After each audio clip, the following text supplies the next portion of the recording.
Winning the Premier League title is no excuse to stand still, and Mikel Arteta knows that. Having come so close to a Champions League title as well, the Arsenal boss will be more than aware of the need to improve his side ahead of next season. But who will he go for? From a Premier League up-and-comer to a bona fide European superstar, plus a lesser-known Spaniard, here are 5 players Arsenal should be looking at this summer. Now Alex Scott into the box, shoots! And scores an absolute beauty! First off, we're going to start with 2 homegrown talents. English lads, Premier League proven, and therefore costing a huge amount of money. The first is Alex Scott. Yep, the same guy who supports Spurs and bagged what could have been a costly winner against Arsenal for Bournemouth during the title run-in. I'm not sure this rumour would have gone down too well had that altered the outcome of Arsenal's Premier League charge, but it didn't, so I think most will be able to gloss over it. At 22 years old, the midfielder actually sits in the perfect age range of a Mikel Arteta signing. In fact, since joining the club, of the 35 permanent signings the manager has made, 16 of them, nearly half, are in the 21 to 24 age range. They aren't so young that a lack of experience may hinder their minutes on the pitch, and not so old that they are stuck in their ways and potentially unable to soak in all the tactical info Arteta gives them.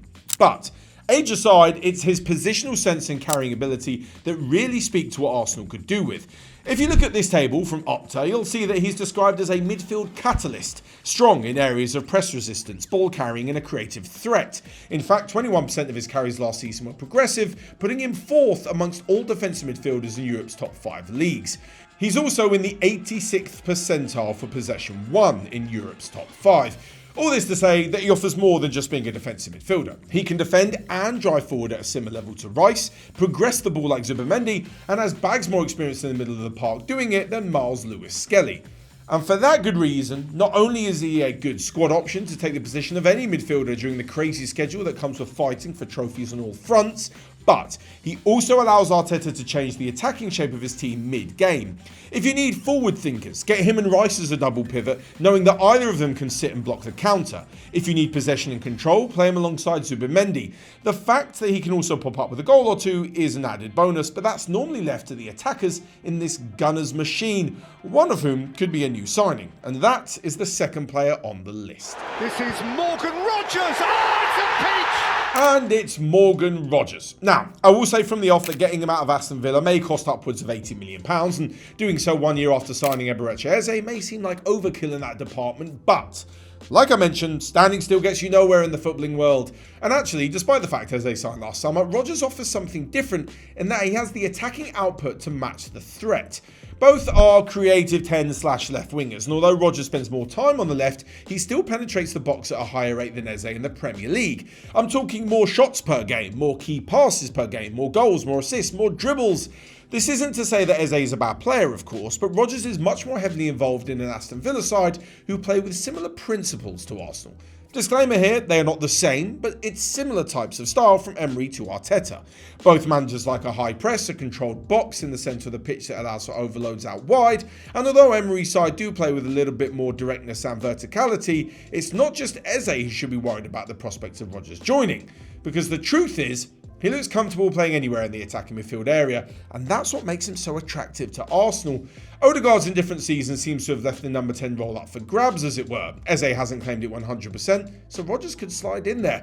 But the left wing role is also, let's say, open to interpretation. Martinelli's inconsistent. Trossard has been vital for Arsenal over the course of the season, but isn't getting any younger and is entering the last year of his contract. And to be honest, when you think of some of the best left wingers in the world or even the league, I'd feel fairly confident in saying that if you asked an Arsenal fan which areas they need to buy in, left wing would be one of them, 9 times out of 10. It's just not Trossard. Which leads me nicely to my next player. It's almost as if I wrote this script myself. A player who would be an absolute statement signing for the ages. A left winger that does fit the bill of being one of Europe's finest, and a player whose nationality holds a special place in the history of Arsenal Football Club. Headed down, chance for Barcola! French players and Arsenal Football Club, a tale as old as time, or as old as the mid-90s. Anyway, you get my drift. Don't get me wrong, I'm not saying he's the next Thierry Henry here, but if he pulls off anything like what 𝗕𝗓𝗓𝗓𝗓𝗓𝗓 was doing in his prime, right backs up and down the country could be in big trouble. But before we get to the exciting bit of how good he could potentially be in an Arsenal shirt, let's get the realities out of the way first. And that is that Barcola plays for PSG, a team on top of Europe, as Arsenal well know, and not exactly short for cash. They don't need to sell for financial reasons, and now they've got all the footballing glory to offer the 23-year-old in terms of trophies, but maybe not in terms of minutes. The arrival of 𝗘𝗫𝗧𝗥𝗧𝗧𝗏 means that he isn't seeing as much action in recent months, and Arsenal's left wing represents an opportunity for him to go and be a certified starter. I mean, just look at his heat map from last season in Ligue 1. He's about as left wing as they come, holding the space out wide and allowing for those in the middle to control the game. In fact, if you look at Saka's heat map from last season, he holds almost identical width on the right hand side. This is key for Arsenal as it allows the wingers to receive the ball in space and have a split seconds more time to decide whether to dribble, pass or link up with a teammate to work their way into the box and a potential goal scoring opportunity, which, funnily enough, are all in Barcola's wheelhouse. He's in the 86th percentile for attempted dribbles, the 88th for chances created, and the 93rd percentile for touches in the box, all of them per 90. He's excitement, flair, speed and output all rolled into one. I guess the same could be said for another player on this list who would definitely cost the club a record amount of money. Video aside for a second though, and here's a hypothetical question for you. Imagine you're on your holidays for some reason during the World Cup or travelling somewhere for work and you can't get your World Cup fix. You've got your TV licence sorted to watch the coverage in the UK but not abroad. So what do? Well, our office friends at Tom's Guide have the answer because they've tested a wide range of VPNs and NordVPN stands out as a strong option. Fast, reliable, and it comes with a 60-day money-back guarantee, enough to cover the entire World Cup tournament so you can try it risk-free. And the best bit, for all FourFourTwo viewers, there is an exclusive offer available. All you have to do is click the link in the description to learn more. It's not a bad hit and it's a great chance, and Sporting have the lead! Before we get to that potential record-breaking player though, let's have a look at the arguably less sexy side of the game, the defence.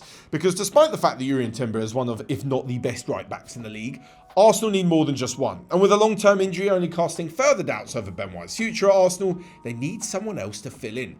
Now, I haven't seen so many strong transfer links recently. It seems to be just confined to Arsenal message boards, but Ivan Fresneda is an interesting name. He apparently rejected the club a few years ago to join Sporting from 𝗘𝗏𝗧𝗏𝗍𝗓 and now at 21 has obviously done well enough that both Newcastle and Man City have reportedly kept tabs on him. Is he the real deal? Not yet. Defensively, he seems to play the part. These stats here show his competence in winning defensive and aerial duels, as well as ranking very highly in progressive carries. However, going forward, he leaves a lot to be desired. Now, obviously, judging fullbacks on their goal contributions isn't the smartest tool of assessment. However, 1 goal and 0 assists this season is alarming for such a dominant team in the division. Out of his 27 attempted crosses in the Champions League, just 2 have found a teammate. That's a little over 7% success rate. Still, the guy's 21, and what I think he has going for him in the transfer market is that Sporting don't appear to be holding out to get his full £69 million release clause. And from a squad depth level, he knows he'll get enough minutes throughout the season to develop as a backup to Timber. And for Arteta, he won't have a selection headache with a young player stepping up to the Premier League, beating down his door, demanding to start every game. Not in the first year or two at least. Alvarez again! Oh! He's done it again! And then finally we come to the game changer. The one who would break the bank and people's minds simultaneously were he to sign on the dotted line for Arsenal. Julian Alvarez. I've got to point out at this point that there are very strong rumours linking him with Barcelona, but indulge me for a minute here because I think he could be the guy that Arsenal need. Now, just from a player profile perspective, I think he's the complete player. There's like nothing he can't do aside from being a physical bully, but Arsenal signed one of them last summer, and if that had gone so well, we wouldn't be sitting here discussing other strikers. Also, as a side note, there's rumours that any deal seeing Alvarez head to the Emirates could involve 𝗘𝗏𝗧𝗏𝗏 going the other way.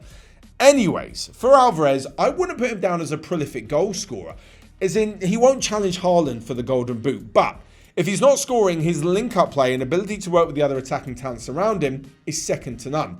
This season, 27 goals and 9 assists in all competitions is excellent, but it's complemented by being in the 92nd percentile across Europe for chances created. That's only just below Odegaard's 94th percentile, and Alvarez is a striker. For me, it's important because it represents an option that Arsenal didn't have last season, and that is someone with the goal-scoring and creative ability higher up the pitch to break down low blocks. The initial plan with 𝗘𝗏𝗧𝗏𝗏𝗏 was that Arsenal had a focal point. They had someone who could run behind and stretch defences, leaving space for those behind to work in. The issue there was that many teams sat deep and didn't allow Arsenal that room, hence their over-reliance on set pieces and physically forcing the ball into the net. It also limited how effective 𝗘𝗏𝗧𝗏𝗏𝗏 could be. In Alvarez, Arsenal would have someone with the ability to score goals, but also to unlock the stubborn defences from closer to the goal, where you can see he happens to be creating many of his chances from. Having a more fluid centre forward who moves centre backs out of positions, who links up well with other attacking minded players, is more in the Havertz realm. However, statistically, he is worse than Alvarez in every way.